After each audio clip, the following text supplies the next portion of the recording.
Okay. Yeah. So. Okay. Yeah. I don't know what your process is, so Yeah. well, I guess there's no process. There is no process, and that's what this is all about. Welcome to episode 4 of the Undoing Perfectionism podcast. Today I have with me Jake Gerstle.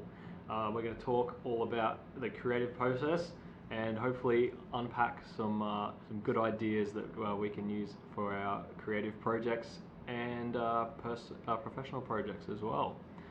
Welcome, Jake. Thanks, James. Thanks for having me on. No worries, man. It's awesome to have you here. So, as with all my guests, I like to just start off with where creativity started for you in your life, even from back as a kid. What was the first creative thing that you remember taking on as a kid? Yeah, well, my mother was always quite creative, doing like craft projects and things like that. So I first started just doing like coloring ins. I really enjoyed coloring in things, and I think a few of the shops we went to as kids, like the local fruit and veg shop, would have like a coloring in competition. Mm-hmm.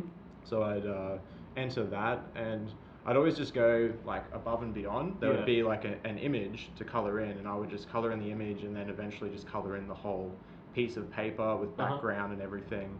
So I won a couple of those as a kid, which was quite like encouraging. That's so funny. I remember I won one for Toy World as well. Oh, I won nice. like a Lego set for coloring something in. I completely forgotten about that. Yeah. I won like a $500 Bunnings gift voucher. No way. Yeah. And then I guess being a teenager and then like moving out of home and kind of just forgot about all that stuff. Mm-hmm. And then it wasn't until I was maybe like 20 or 21 that I kind of got back into like drawing, and because I never really drew much, but I was just really enjoyed coloring. You like color a lot. Yeah.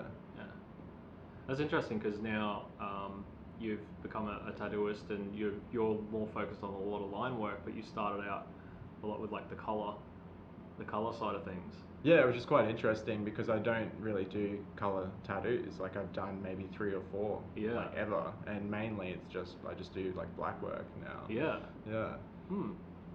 So so from when you started like exploring a little bit more when you kind of became about 20 years old, what kind of work did you start on then? Like, did you go straight into the line work stuff, or were you doing more colorful things then, or? Yeah, like I think it kind of continued onwards, and I was working in like just call center jobs, and some of them are just absolutely like terrible. Mm-hmm. And sometimes when it was quiet, like there'd be periods of the day where no one calls because everyone calls call centers at like 5 o'clock in the arvo. But I just started bringing up images of like just tattoo designs, and then I would just like look at the screen and just kind of copy them and just line them out and color them in. And a few of the people I worked with were like, "Oh, that's really good. Yeah, you should be like a tattooist or whatever." And I'm like, "Yeah, that's a really good idea because this is a terrible job." Yeah.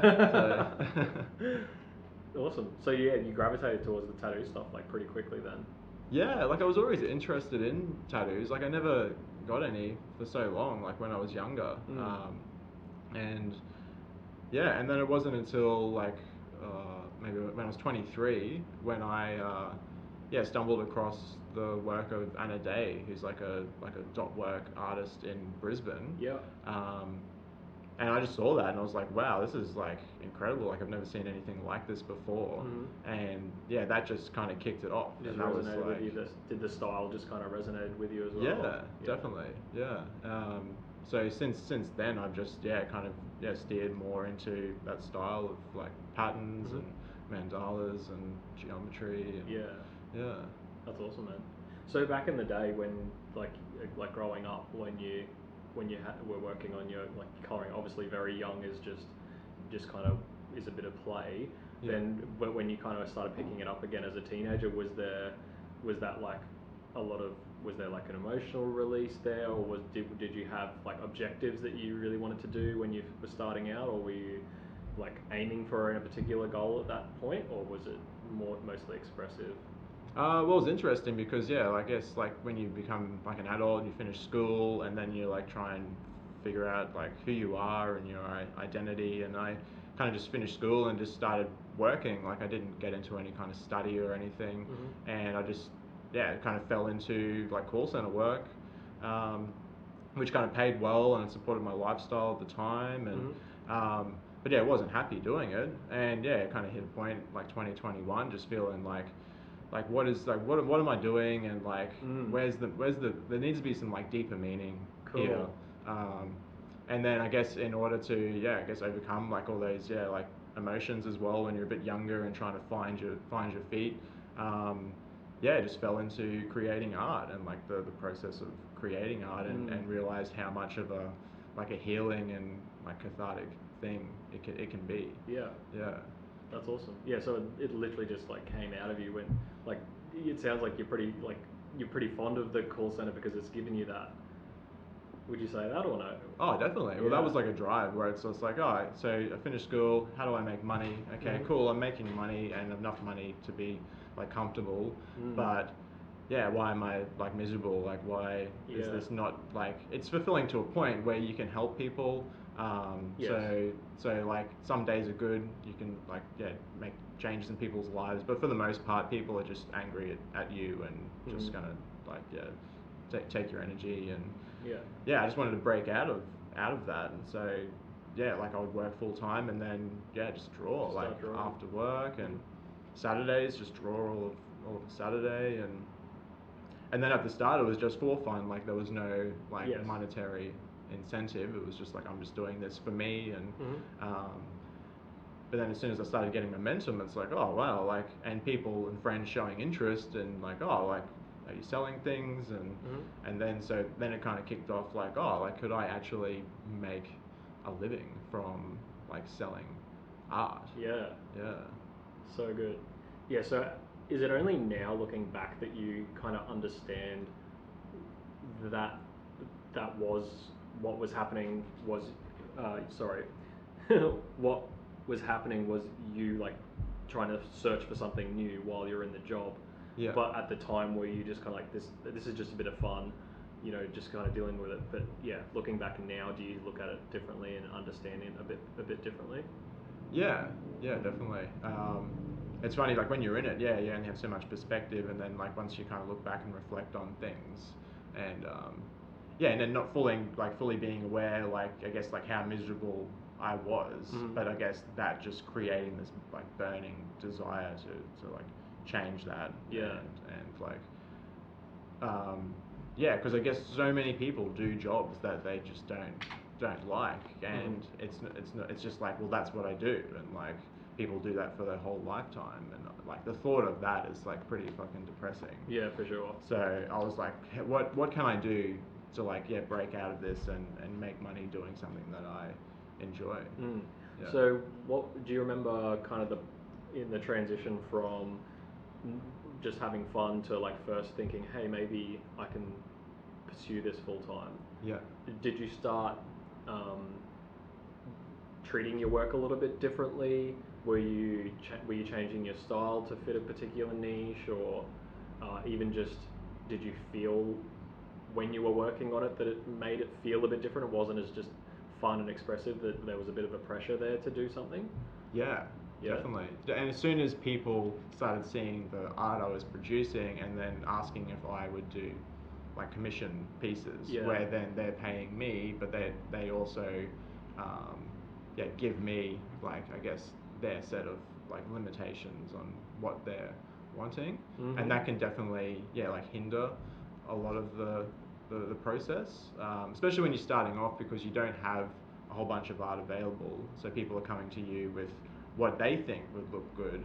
And it's always a challenge to still feel like I have the freedom to do whatever, but also getting paid by someone else, and them like wanting a certain product to be a certain way. Was that sorry, so what was it, prints that you first started working on? Was it ink drawings, or? Just mainly ink drawings, turned into prints, just getting like 10 or 20 prints done and just selling them on social media.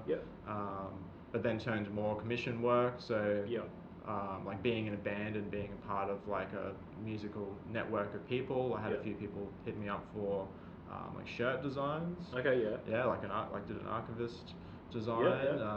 And yeah, like those were fun because I feel like working with other creative people, they kind of gave me a bit of freedom. Right. But then also some people would just approach me for completely random stuff, okay. like draw my dog or something, and like there's nothing, I like haven't really done much of that. But so you didn't never really say no. You just like were pretty open to. Yeah, to like I always tried to like I guess like if I felt like it's something I could achieve, like take on the project. And yeah, like sometimes it would be quite easy, and then I guess like sometimes it'd be super challenging, like because people would want things changed, or they want things a certain way. But I guess that's a certain like a sacrifice of, in terms of like making money, you have to work with other people, and like so it's not something that I can just do whatever I feel all the time, like yeah. So do you think over time, like you just kind of became a little bit more used to producing things for people and like changing things for them, because obviously coming from the call center job where you were literally just having that escapism, or that expressiveness, to transitioning into making work for people, did it just come easier over? Do you think it was just a time thing, or was there any point where you thought, I need to learn something to maybe be able to produce work for people a bit better, or?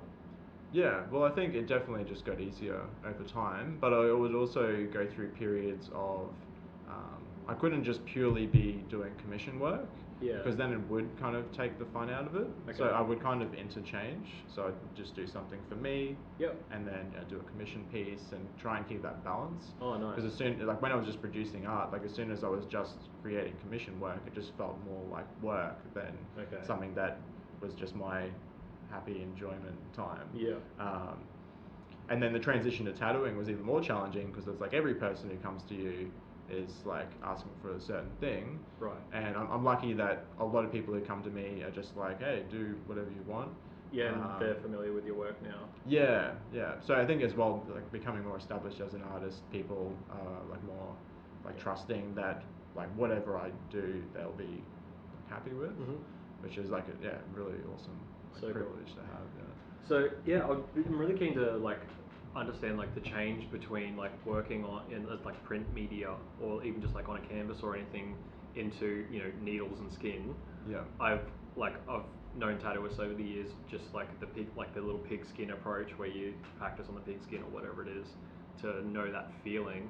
How was it a long learning process for you, changing that that medium? Do you feel like it was like quite difficult to move into that, or was it something that you just kind of felt and it just felt like another canvas as such? Yeah, it was it happened very fast, the transition. I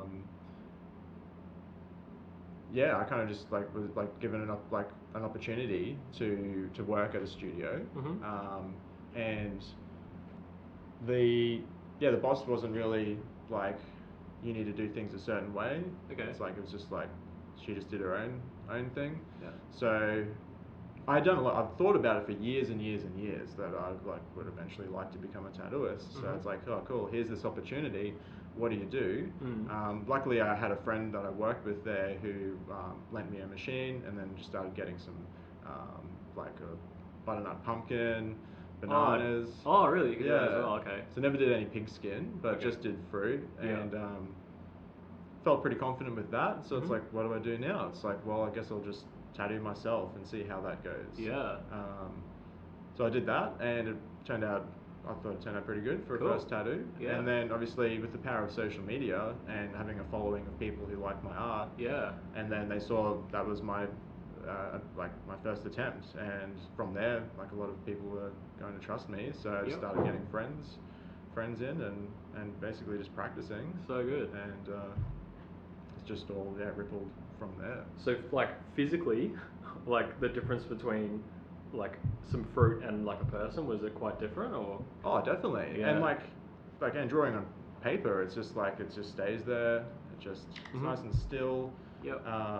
It's like a nice flat surface, so you can lean on it, and it's just like nothing changes. But then as soon as you're on a human body, it's like there's breathing and moving and twitching and laughing and it was a whole new thing because like I had the ability to like produce art. Yeah. But then it's like a whole new element when someone's like humans aren't perfectly still. Like we're all fucking moving to a certain degree. Yeah.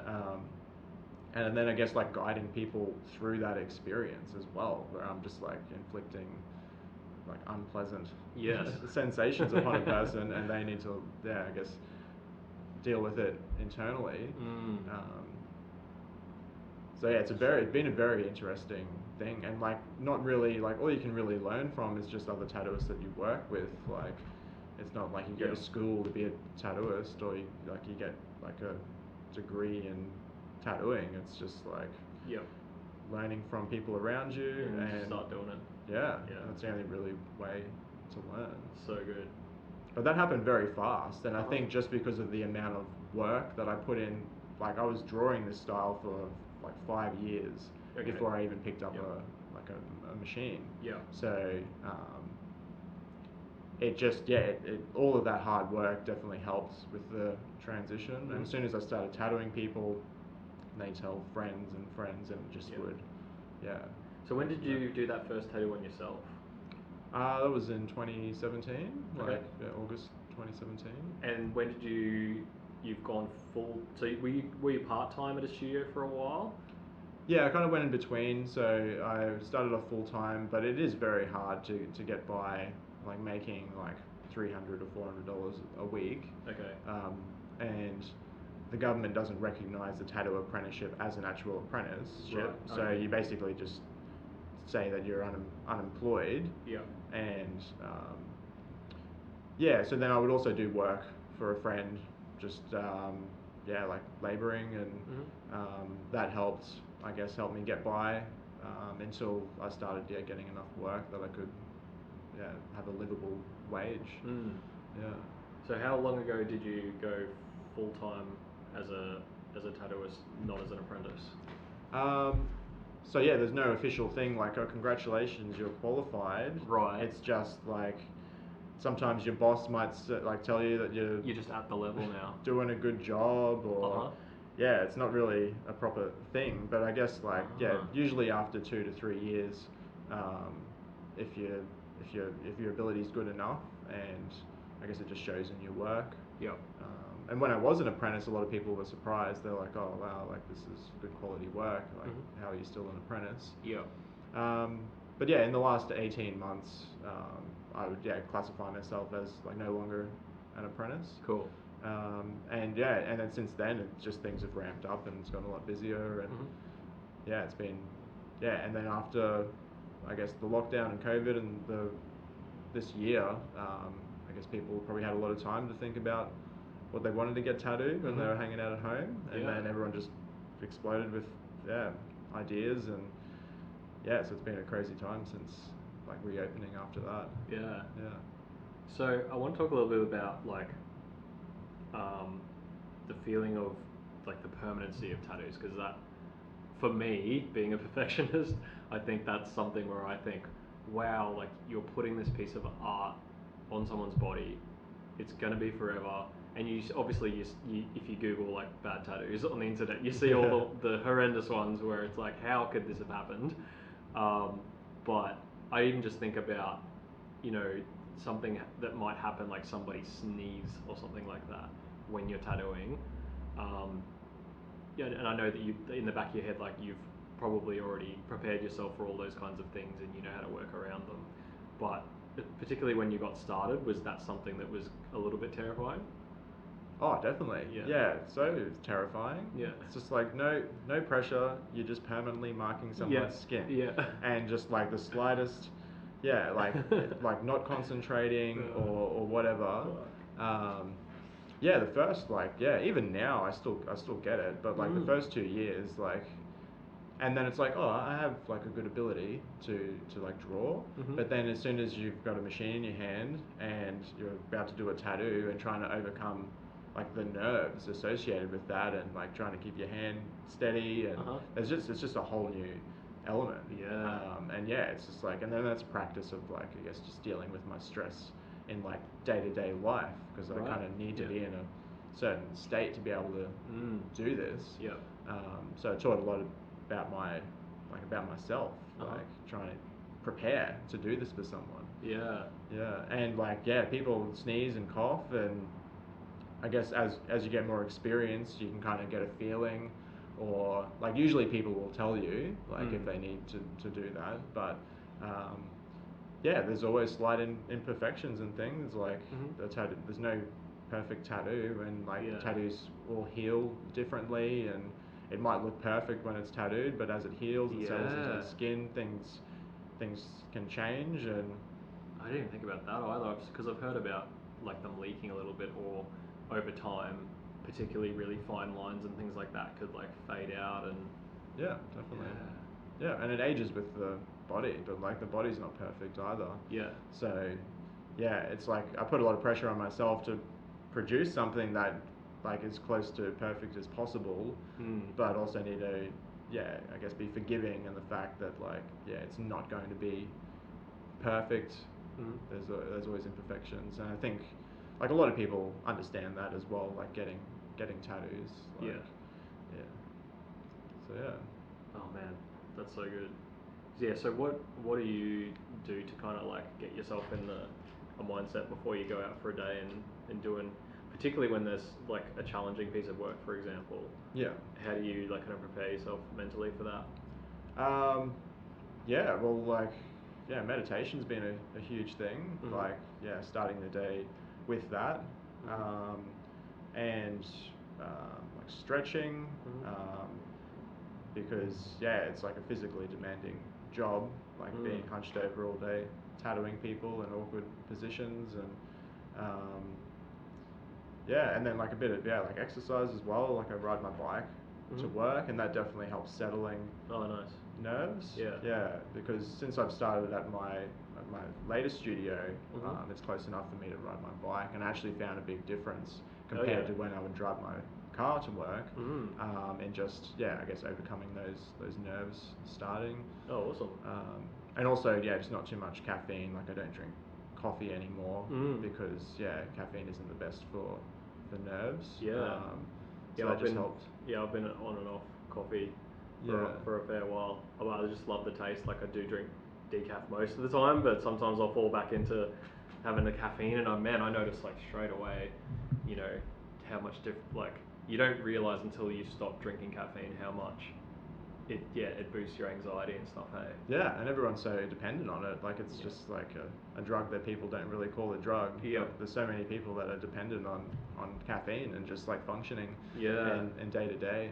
I still drink tea, because I do enjoy a little bit of caffeine, but like coffee can be quite intense. And also like I guess like the rush you get initially, but then also the crash as well, and trying to like, if I'm tattooing for hours at a time, I want things to be a bit more consistent. I'm not trying to overcome all these nerves at the start and then like fighting to keep concentration at the end. So because like how long a one sitting can go for? Up to 8 hours, is it? Do you have a limit, or? Well, my appointment times are like a 7-hour block. But that won't be all tattooing, because there'll be time like talking and stenciling, and but the longest like 7 to 8 hours of like actual tattooing is like a pretty big day. So that takes a lot of focus. So you would actually do that sometimes? So you do all your stenciling and everything like that, and then tattoo straight for 7 hours? Well, depends. Like we might take on a bigger project, and sometimes I will work later if it just means that we can finish it, and also if they're feeling comfortable enough that they can finish it. I definitely couldn't do that every day of the week. That must be really fatiguing. If there's like a day or two that requires that, then we'll do that. But it's interesting because some people, it's like, I don't think I could get tattooed for an hour, and then like 6 hours later they're still getting tattooed. So it's quite an interesting thing to see people be able to persist through that as well. Yeah. So last time we caught up, which we just realised before the podcast was probably 2 years ago. Yeah. We talked a lot about our meditation practices and stuff, and I've kind of lost mine, to be honest. Yeah. I think I remember saying to you that I'd just hit 10,000 hours, and I think in the last hour, or maybe I was approaching 10,000 hours that I've done, and this year I've only done about 1,000. Like I've completely lost that. My exercise routine's like still kind of there. Yeah. But yeah, the meditation's really dropped off. So you have your bike ride before you go to work. When do you find time to meditate? Like morning and evening, or? Every morning as soon as I wake up, because I'm pretty easy to procrastinate. Yes. Like if I don't do it first thing, then I'll probably find a million excuses not to do it. So if I just wake up and sit there for 20 minutes to half an hour, then it's like I've got it out of the way, and it's the best way to start the day, because like I guess coming from sleep to wakefulness, you're in like a bit of a sensitive state. So I try not to look at my phone and just to see what's going on in the old brain and see what thoughts are floating through and catch myself if I might have a bad day. Sometimes you just have a shitty sleep, and you don't want to be going into the day and fucking causing a trail of destruction behind you because you're having a bad day. So it's just becoming more mindful and aware of that kind of stuff. So good. Yeah. Do you use the tracking apps or no? Yeah, I think like we've been using Insight Timer.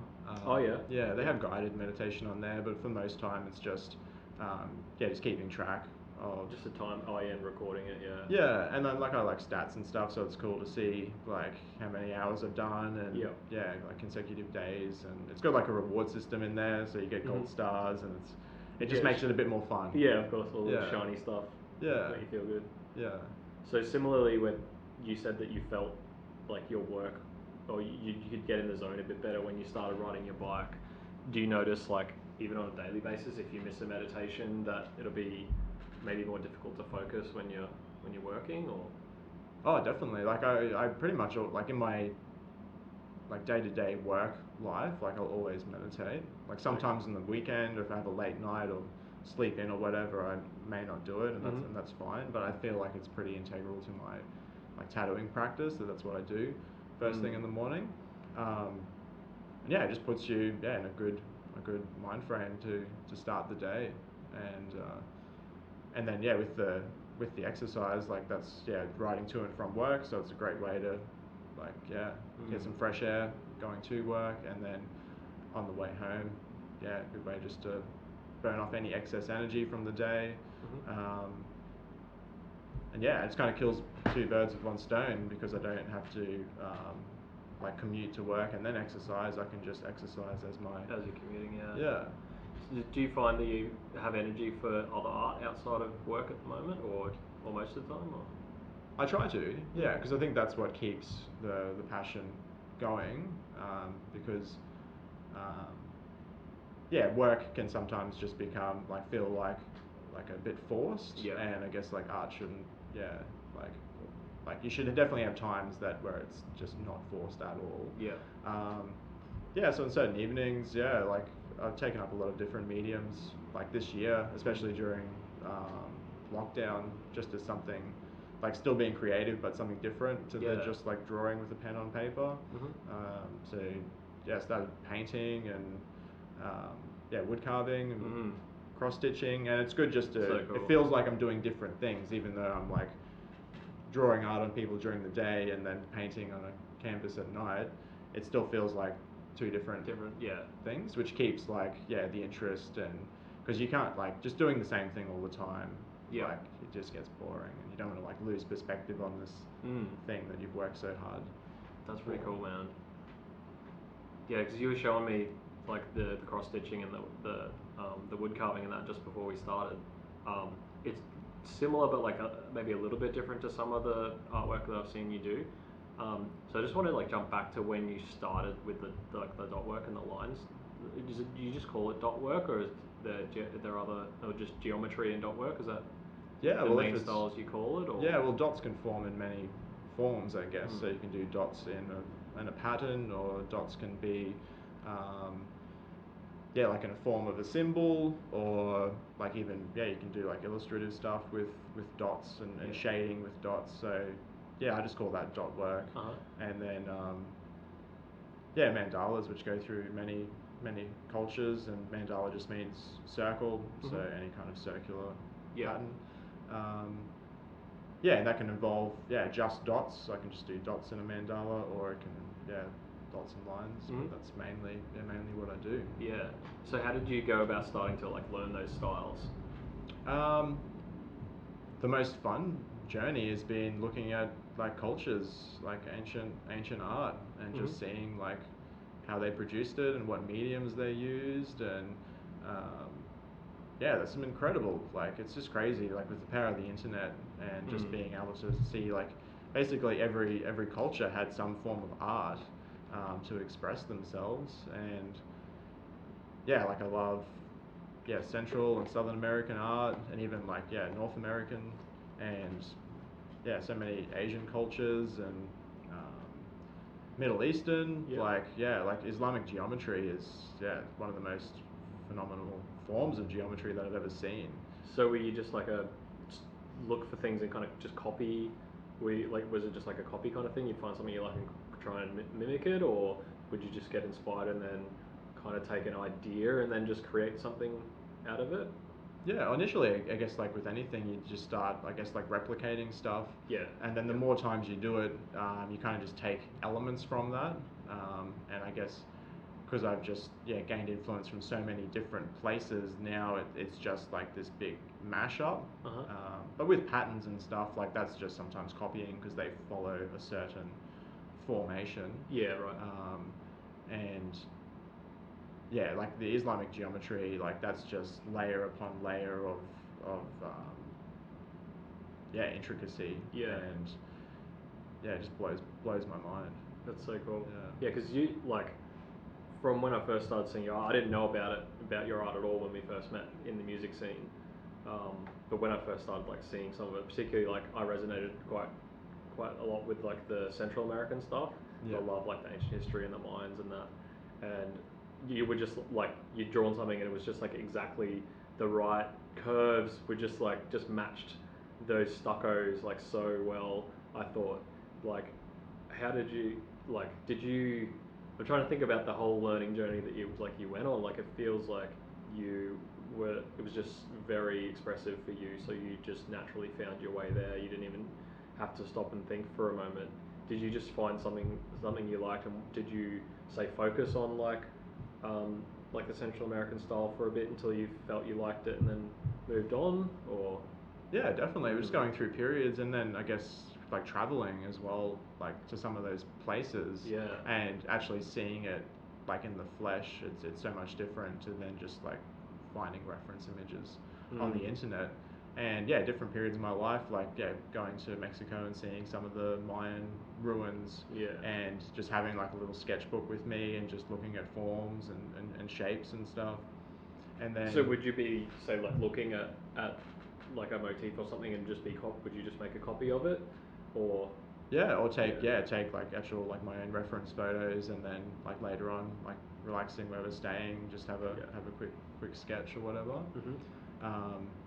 But then like a year later, travel somewhere else, and like go to Thailand, and then just seeing the like phenomenal Thai art in some of those temples. And then it's like I've still got a bit of this weird Mexican Mayan shaping going on, and then all of a sudden, like this Thai art is something completely different. But also as well, like a lot of cultures have these weird similarities between their art as well, which I find really interesting. It's all those things they show you of like conspiracy theories where they're like, oh look, they built this temple here and they built that temple over there. What a coincidence! Yeah. But like to then take those influences and then I'm trying to. I guess it's a weird question I'm trying to answer. Is like, when did you? Do you remember a time where you, say, learnt the Mayan style to a particular level and then created something of your own for the first time that was kind of using that style, but you've kind of created something completely new out of it? Yeah, I guess just like just basically just getting building blocks just over time and just being so immersed in enjoying all these art forms for so long, and coming back to them as well, like having times like from actually visiting the place and then moving on, but then like a year or two later, like rediscovering something completely different about that area and just incorporating that in as well. And now it's just like a giant mashup. Yeah. Like, it's just like pulling things, like I draw a mandala and I'm like, oh, that looks a bit Thai inspired, and like, oh, that's a bit, yeah, Central American inspired, and it's just like it's whatever comes out. Yeah. Oh man, it's so interesting hearing how like everything you've talked about, how your art has come out is like so natural and so free that it's like it makes me think about how I've started on this journey with this podcast, is because I'm thinking about what I'm doing so much and not allowing myself to just create and not think about it. Yeah. So yeah, I feel like I'm trying to like get an answer out of you, but the answer is everything that you're saying. It's literally just create it. Well, it comes back to like the meditation as well, and like I guess getting out of your own way, because there is the internal critic, and especially once you start producing things and then you create a certain standard for yourself, and then you might produce something else, and like you're never always going to be getting better and better and better. Like sometimes you plateau. You plateau, or sometimes you go through periods where it's not as good as where you were a year ago. But that's okay, because that's just all part of the process. And I guess silencing that critic that's telling you that like, oh, this isn't as good as what you did 6 months ago, like you should be getting better, and like the blah blah blah internal dialogue. It's just like, shh, it's okay, just keep doing, like just keep with the program. And, do you feel like you've always been on top of it? It goes in waves. Like you definitely have periods of time where it feels like really hard and challenging, and then other times where it just feels so effortless. But I guess that would happen with any other like job as well. Right. Like you go through periods where everything's awesome and really really smooth, and then it goes for life as well. Like there's always challenging times, and even pursuing this path, like it's kind of like my dream job, but it's definitely not perfect. Right. Like, there's always other factors involved, and I guess bumps in the road. Yeah, and then now being so busy and like scheduled and like having certain like deadlines to meet, and like creativity should be something that flows naturally, but when it's like you've got time constraints as well, it adds a lot of pressure. As well. So do you think that post-COVID this has kind of been the busiest you've been so far? Exponential growth. It was a factor of multiple things, and I guess people not being able to be tattooed for a couple of months, and then rescheduling people who were booked in, and then that just flowed into tax time, and then it gets busier towards the end of the year as well. So it's just been really really full on, and then still trying to have that freedom of like creativity without all these other constraints, like you need to produce this art by this date for this person and make sure that they're happy with it, and then the next day you have to make sure that this person's happy with this design. It can get pretty full on. So it's just you sound like you're pretty solid with your exercise, meditation to like handle all that, and you definitely, I've met a lot of people, catching up with friends after COVID, there's a lot of people that are doing a lot less well than you seem to be with the stress of their job and the year that's been. So you feel like you're like definitely on top of it. Do you have any other pointers is there anything new that's come up that you feel like has been helpful to like deal with that pressure? I think it's just so much about balance, like in life, like, and I guess I see things quite logically, and I'm just like, well, if I just tick the boxes, like if I do the exercise and I do the meditation, and I should, everything should be okay, which still isn't the case. Like you can do all those things and still have shit days and feel terrible or whatever. But it's like you practice them and you realize how beneficial they are. So it's just a game of reminding yourself that like, oh, I should be doing this because this is just going to help everything like overall. Right. Yeah, especially with exercise and meditation. It's not just beneficial in that moment. Yeah. That floods into your whole day-to-day life. Yeah. Yeah, and I'm like, man, I beat myself up a lot having not been having. I don't even know how I lost my meditation routine because it was really solid for a while. I think it must have been when I moved house, and like, you know, the atmosphere changed, so I didn't have the place where I would go to gym and then I'd meditate after that, and then I would go into the lounge room there, and that was when I do it. But since I moved, I was going to gym on the way to work instead, so then there was nowhere really at work that I could find that space. I think that's what did it. Yeah. When did you first start picking up a meditation routine? It was about like consistently like doing it like pretty much every day for the past 3 years. Before that it was here and there, but I wasn't really finding a great benefit from it. It wasn't until I actually like put my head down and said like, no, you need to like do this every day and see if you can like hear, like you read about it and you hear all these stories of all the benefits of it, and it gets to a point where it's just like, well, stop reading about it and just do it. But like that puts a lot of pressure on yourself. Like if you're like, I'm going to do this thing every day, and as soon as you're putting pressure on yourself, you find you're like less inclined to do it. So it's just like starting with manageable like times, just 5 minutes, just find 5 minutes to turn off, close the eyes, just pay attention to what's happening in your body. And then it's like, okay, well, I can do that 5 minutes every day, so let's try for 10. And then if I miss a day, that's okay. We'll just keep going tomorrow. But I'm very, like, I guess it shows in my art, like I'm just very organized and structured, and that's just how I've always been. But different for different people. Like some people meditate, but they'll do it in the morning one day, and they'll do it at lunchtime another day, and they'll do it at dinner time. That doesn't work for me.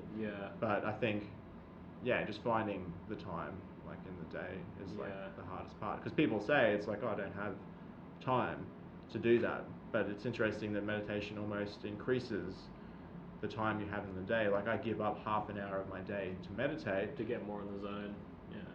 Which could help me concentrate better during the day, and I could finish my tattoo half an hour faster. So I do have the time to meditate. And man, I need to work on that, get that back.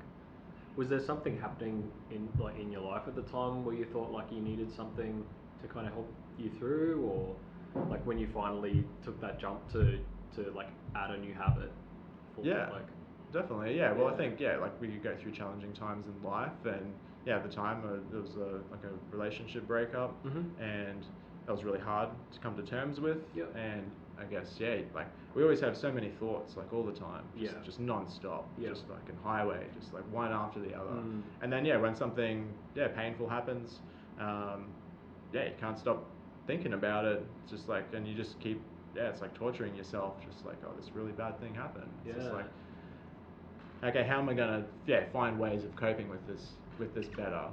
And I guess meditation helped with that, because I was no longer, I guess, feeling this unpleasant feeling, and just like, no, I don't want to feel that, and just like kind of like it's almost like it's suffocating you and you're trying to push it off. But rather just letting it arise, let it pass. And just becoming more like, I guess, gentle with it and gentle with you. And it definitely helps ease like suffering, and that's why Buddha, it's a part of Buddha's plan. To ease some suffering. Did you, if you look back at your art prior to that change, do you think you noticed like a fair bit of a difference in the art itself? I think in terms of like my productivity levels. Because would that have been before you started tattooing? I was tattooing at the time, and then I had a bit of time off. It was right at the start. So I had some time off to get some perspective, but then going back into it, my productivity definitely increased for sure. What about like other art outside of tattooing? Were you doing much of that around that time, or were you focused on getting into tattooing? Yeah, I was still producing my own art, like as much like in my spare time. Like that's mainly what I do. So yeah, that was it was a bit slower, but then just built up the momentum again, and it was having a bit of a break and then going back into it. I felt things were stronger and working really well for me. So good, man. So for people I've had experience of meditation and seen the benefits of it in my life and in my creative projects and things like that. So for people who feel like it's not for them, is there anything else you could suggest to them to help try and let go of the thoughts that stop us from producing work and have more fun, let it flow? I guess everyone's so different, but I think a lot of us can agree that we have too many thoughts. Like there's just so many, and like a lot of people get overwhelmed by just their own internal dialogue. So there must be ways of I guess not stopping it. I think there's a common misconception with meditation where people just like, oh well, I can't stop thinking. Yes. And it's just like, well, it's not like you're not trying to stop thinking. You're just becoming more aware of what you're thinking about. And how like repetitive your thoughts can be. How you can think about the same thing like hundreds of times in a day. And it's just like burning your precious energy. So I think like everyone's so different, but I just guess taking the time, like, because we spend, like, everyone lives quite busy lives. We've got technology and interacting with people, and all of that burns energy, and also just can become overwhelming, and people get quite stressed out and scattered. And I think it's beneficial to any human to actually spend time in their day where they're doing nothing other than just sitting, recharging, breathing, paying attention to what's happening around you, just sounds, birds, trees, traffic, and not trying to do anything or get anywhere, because you can only do that so much, like, before it's never enough. Like, we're always trying to go one better, but in order to just be here and enjoying this, what we have right now, is a very good and beneficial thing that everyone should be able to enjoy. We're always trying to do more and more, and I mean, I guess in me trying to not be a perfectionist, I'm putting that pressure on myself to do more as well and trying to release, but I'm trying to do it in a way that is not a pressure and more of a letting go.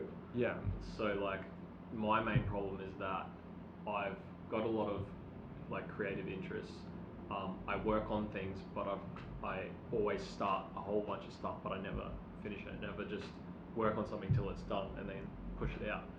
So have you always just had that when you've worked on, say, things for your prints, for example, were you always just like, I'm going to work on this print and then do it and release it? Or have you had times where you've started a bunch but then not been happy with them and put them aside? Or definitely a bit of both, but for the most part I try and focus on one thing and get it to a point where I'm happy with it being finished, and then move on.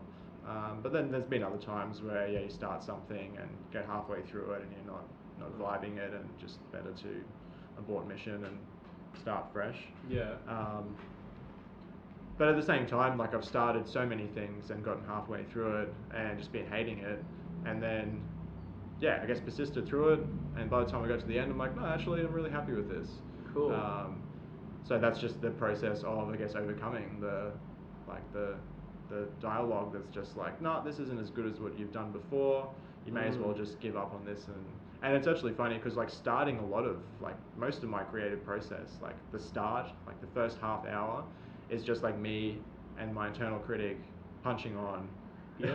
Just being like, no, you can't do this, or like, you probably could do better, or get 20 minutes in and it's like, no, just start again, and like, oh shit, and you kind of like, no, it's all right, no, I think we'll be able to, get to that point. Just having a battle. Yeah. That's really cool to hear, because because that, I feel like when I start something, let's say like a song, for example, I'll be really pumped and excited to start, and I'll get ideas and I'll be putting it together, but then I start to get like, this could have this idea in it, and this could have this idea in it, and this could have this idea in it, and so I don't let it be finished. Yeah. So yeah, it's very interesting to hear you say like you get into that kind of conversation with yourself at the start, and kind of work through that, and then once you've broken through that, you can just get it done. Yeah. Yeah, because you produce like so much stuff. Even like the few things you showed me like before here, I'm like, man, how did you like find the time to like, start to learn the wood carving and the stitching, like all the separate things over a short period of time while working as well? Yeah, oh man, it blows my mind. Yeah, well, I'm lucky enough now that I'm at the point where I make a living of producing art. So that's what I do with majority of my time when I'm not meditating or exercising, or I definitely neglect social time. Like, I should be a lot more social to keep that balance. Yeah. But at the same time, I enjoy my own company, and and then if it means like someone buying a print, I'll go drop it off to them and have a chat, and so good, man. Yeah. Well, I was aiming for around an hour this time, and I think we've smashed it out. So thanks so much for joining me on the podcast, man, and talking about your creative journey, and sharing how we can fix our internal dialogue, and get our work out there a little bit more naturally than having that battle with ourselves all the time. So where can people find your artwork? Do you have your own website yet? Because I see you obviously on Instagram all the time. Have you got a website yet? I've just recently made a website, but it's not up and running. Okay. Majority of people are on Instagram. Yep. So that is just Jake Abstraction. Yep. And also on Facebook. Mm-hmm. Those two mediums most people have. Yep. And just currently working at 7 Circles Studio in Wollongabba. Awesome. But as of next year, I'll be up with some friends at Mind's Eye Tattoo in Petrie. Cool. So getting a little bit out of the city and going for a bit more of a chill vibe. Yep. I'll get all those links off you, but so you take inquiries through Instagram primarily then? Yeah, Instagram or email. Cool. All that information's on there. I've stopped taking bookings up until like March next year, just because there's just a lot going on. Wow. But once I reopen my bookings, I can have a chat to a few more people and take on a few more projects. Wicked. But it's been awesome having a chat with you, man. Yeah, man. The time has flown. Absolutely. So thank you so much for having me on and having a chat, and hopefully we can overcome a bit of that internal critic and just let things flow like they should be. Yeah, I definitely think I've learned something, and I hope that everyone enjoys checking out Jake's art, because it is awesome. Thanks very much. I'll see you next time.